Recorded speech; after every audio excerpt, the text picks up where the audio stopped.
So I want to talk to you today about some of the strategies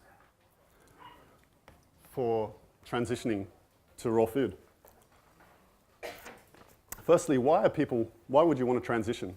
Who's motivated by health reasons to transition? Pretty much the whole room, pretty close. What about fitness? There can be multiple reasons, of course. What about ethics? Strong yes from Joao, vegan activist. Yeah.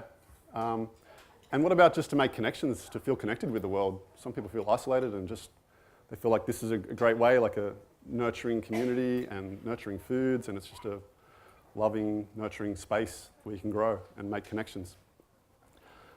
So I'm raw vegan for all of those reasons, and I feel like they're all important, and without any of them, it makes it more difficult, because if I was only motivated by health reasons, then I may have a hard day, and if that reason might not be strong enough for me to not, go back and do something I don't want to eat something I don't want to eat, or harm myself in some other way, or however we, whatever various coping mechanisms people have for not feeling so great.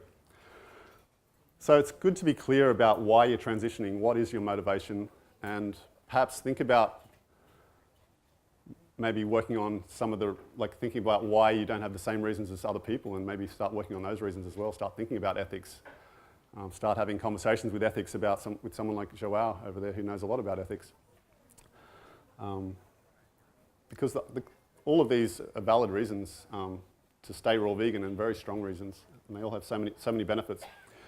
So your transition to raw food is going to be a unique one.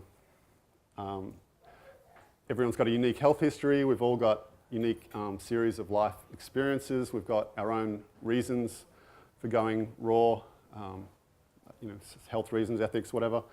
But it's going to be a personalised journey and a personalised transition made up of your choices. You're the one that has to choose your destination. People can be of support and offer you information and guidance and coaching and all this stuff, but at the end of the day, you have to come to a point where you're doing it because you truly love doing it and you value doing it. And it's what you want in every moment of every day, no matter how you're feeling, whatever ups and downs you may feel. It's just a solid choice to always be nurturing and nourishing, to always look after yourself. The same way you would look after a child or anything else you care for in life, caring about yourself to the same level. So are you ready to transition? It's a good question to stop and ask yourself. Who here has clear goals about why they want to eat raw vegan? Yeah? That's pretty cool. But it's like maybe half the room. So it's good to just spend a bit of time. Maybe you're not the sort of person that likes to write lists down, but just spend time thinking about it. I find that it's cool to write down things so you can come back and reflect on it like a year or two later and sort of celebrate where you've come from to where you're to. People often transition, but they don't measure things along the way. Like they don't measure what they weighed before they started, or how far they could run, or they don't write down the symptoms they were experiencing of getting colds and flus and all these problems every year. And then later on, even though they've experienced a lot of benefits, that becomes normal, and they forget how far they've come, and they maybe get disillusioned at some point because of some other reasons. So it's good. It's important to make milestones and celebrate milestones along the way through your transition. It's important to be inspired. Having role models in your life is really cool. So I studied with Doug Graham for about 8 years. He's definitely a role model of mine, and I have many other role models. A lot of them are runners. But having role models in various aspects of your life that you want to grow in is really cool. And you can look to them it can be in the form of books or YouTube channels, people you don't know. But hopefully you can get to meet those people in person as well.